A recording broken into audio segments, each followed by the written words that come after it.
Smart Business. Banyak perusahaan animasi yang tumbuh dan berkembang di Indonesia. Seperti apa update terbarunya dan brand positioning-nya? Pada kesempatan podcast kali ini, kita akan berbincang-bincang bersama dengan Mas Boni Wirasmono, Director of The Little Giant. Halo Mas. Halo Mas. Terima kasih telah hadir di podcast kami. Ya, terima kasih sama-sama. Ya, dan seru nih kita ngobrolin soal brand positioning Oke. di perusahaan animasi ya. Oke. Nah, kalau membahas soal brand positioning, itu penting nggak sih, Mas? Dan seperti apa mungkin gambarannya? Mungkin kalau produk kan jelas nih ya, kelihatan gitu bentuknya. Silakan. Penting sih, karena balik lagi, di setiap brand positioning itu kan akan menentukan apakah nantinya dia akan menjadi top of mind dari orang-orang, gitu kan. Jadi kalau di animasi, kita ngomongin kayak misalnya, kita ngomongin animasi princess gitu ya. Orang kan pasti pertama kali di otaknya adalah Disney, gitu kan. Nah itu kan sebuah brand positioning. Akhirnya ternyata dia memang berangkat dari Disney princess, gitu kan.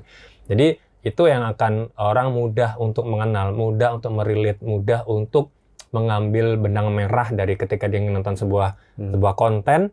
Dia lihat, ini studio A banget nih, atau nih jalan ceritanya begini, ini kayaknya studio yang B banget nih, gitu kan. Jadi orang lebih mudah mengenali gitu. Kalau The Little Giant sendiri dengan karya-karyanya lebih ke anak-anak atau bagaimana?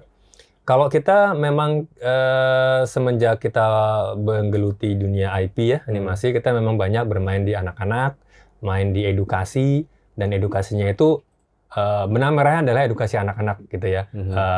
Ada konten-konten kita yang mengedukasi secara Islami, ada baik secara general juga ada gitu. Karena waktu itu kita pernah bikin konten edukasi adab lalu lintas. Itu pernah kita bikin tuh judulnya Trungtung.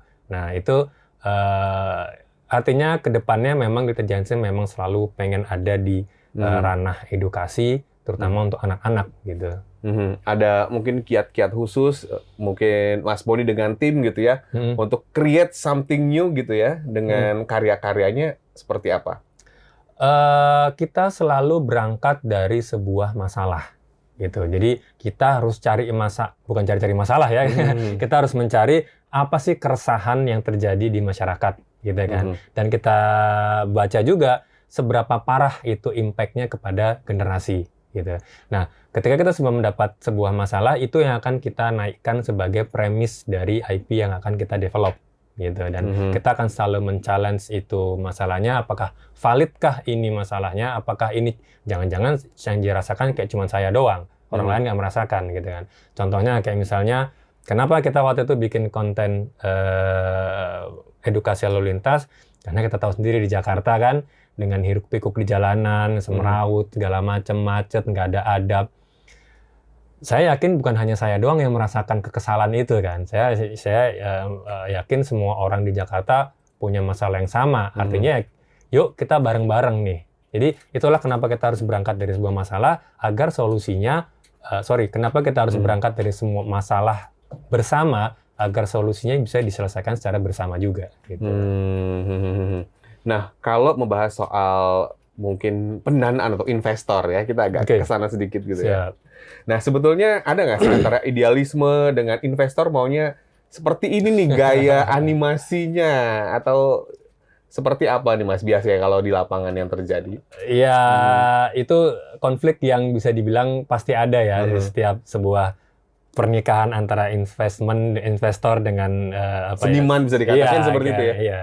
Dimana seniman punya harga diri, punya pride gitu kan. Ya dimana satu sisi investor dia secara bisnis dia pengen juga ada perhitungan kalkulasi sendiri yang sudah mereka bikin. Gimana caranya biar investment yang saya lakukan, yang saya tuangkan ini bisa berdampak keuntungan di kemudian hari gitu kan.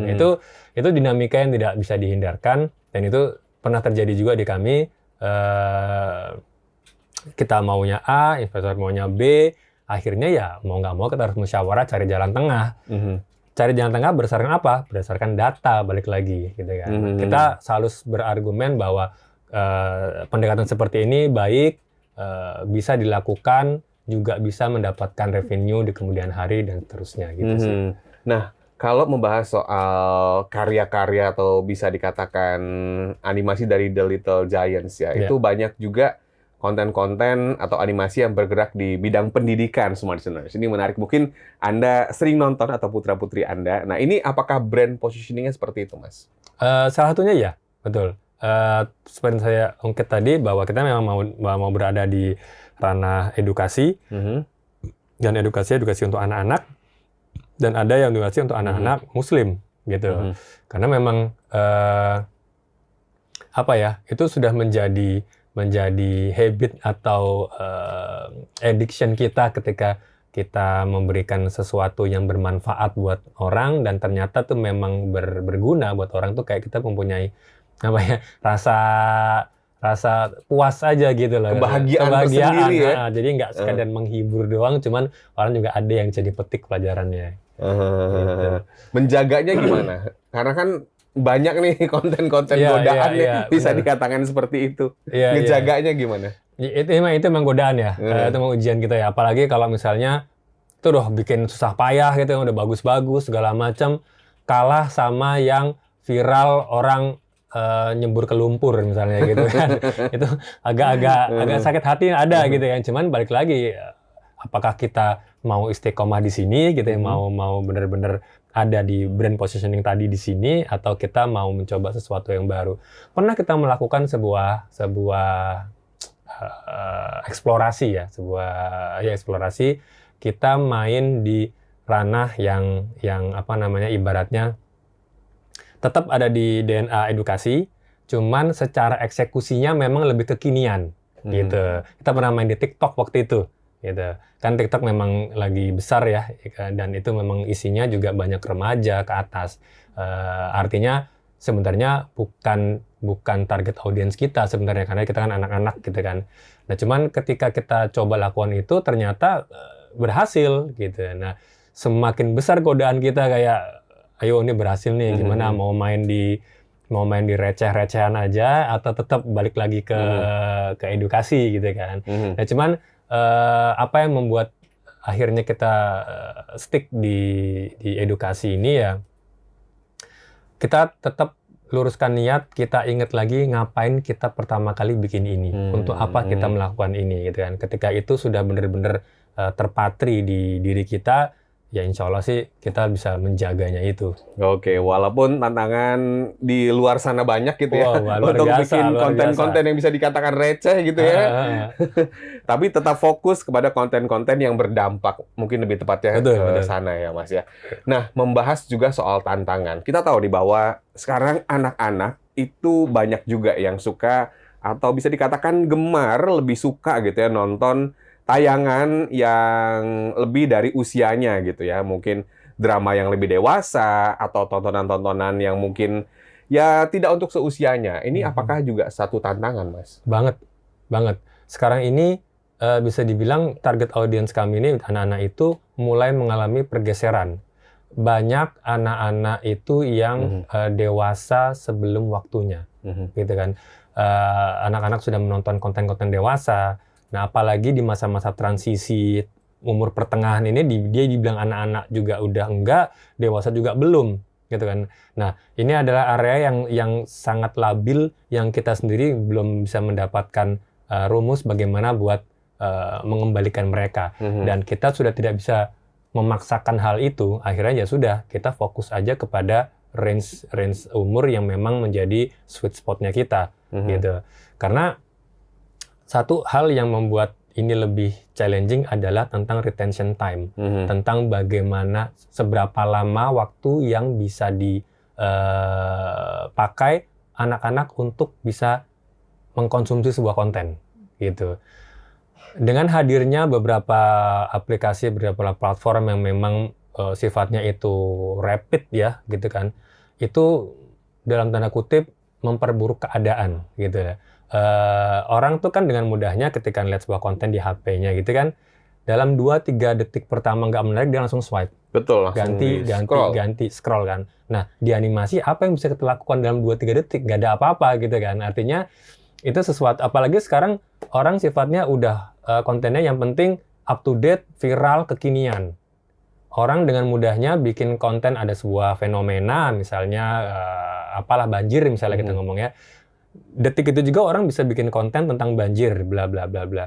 Lah kalau animasi, prosesnya aja dalam hitungan bulanan gitu lah. Bisa jadi itu rilis, udah basi beritanya. Nah itulah akhirnya kita udah nggak bisa mengandalkan pola-pola yang konvensional, yang memang hanya fokus kepada viralitas aja, tapi kita lebih kepada kontennya itu sendiri kita kuatkan secara penanaman dari mindsetnya. Gitu. Jadi kita kuatin karena sebuah cerita yang long lasting adalah cerita yang memang secara pondasi premisnya kuat, gitu. Bisa diterima di masyarakat, sangat relate dengan kehidupan dia. Kalau misalnya itu bisa nyangkut di hati masyarakat, nggak peduli viral atau enggak, orang akan tetap nonton dan remarkable, gitu. Boleh tahu nggak Mas, untuk survive di bisnis ini itu dari mana ya untuk mendapatkan income-nya ya? Oke. Ya, ini memang tricky ya. Maksudnya industri animasi memang masih cukup muda ya di Indonesia ini. Jadi, tapi kita bisa mengkategorikan revenue stream dari animasi itu melalui yang pertama bisa dari sponsorship gitu ya, dari brand, kerjasama dengan brand, lalu dari licensing yang ibaratnya kita menjual license kita ke brand, ke produk lain. Dan terakhir adalah yang sering dilakukan sama teman-teman lain adalah merchandising atau produk turunan gitu ya. Entah mau kaos, tumbler, bisa dalam bentuk event, dalam bentuk theme park, macam-macam lah. Ini buku gitu. Itu sih biasanya. Karena kalau kita mengandalkan hanya dari ibaratnya AdSense saja, memang ada dari AdSense. Cuman kalau dikonversi dengan HPP ya, biaya produksi itu nggak cukup, jauh dari kata cukup gitu. Iya. Nah, mungkin harapan gitu ya kepada semua yang menyaksikan kita di podcast kali ini, mungkin disampaikan juga apa harapan Mas Boni sebagai seorang mungkin yang bergerak di bidang IP animasi dan sebagai seniman juga gitu ya. Oke, silakan. Ya, saya berharap ya terkhusus untuk studio-studio animasi yang sekarang lagi develop IP ini saatnya kita berkolaborasi gitu kan. Oke lah, memang IP itu adalah intellectual property dari masing-masing studio gitu kan. Cuman kolaborasi ini tidak hanya pada sebuah konten aja, tapi juga dari secara networking. Kayak misalnya, saya Little Giants lagi develop IP gitu kan. Otomatis kita butuh manpower. Kita bisa berkolaborasi dengan studio lain untuk sebagai penyedia artisnya, senimannya gitu kan. Atau kita bisa outsource pekerjaan ini justru ke studio lain gitu. Jadi kami di Little Giants kita dulu pernah besar gitu kan.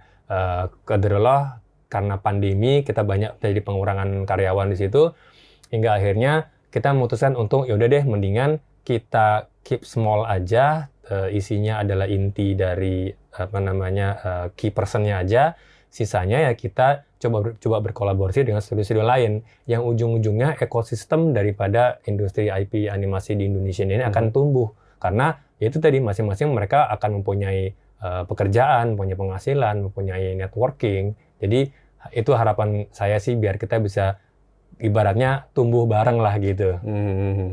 Baik. Ada karya yang mungkin, bisa di-cut ya? Ada karya yang mungkin ingin dinantikan gitu ya kepada Smart Series, mungkin apa nih yang kedepannya, Mas? Iya. Kami sekarang lagi develop IP baru gitu ya, judulnya Stories of Sahabat. Jadi itu menceritakan tentang kisah perjalanan para sahabat zaman Rasulullah gitu.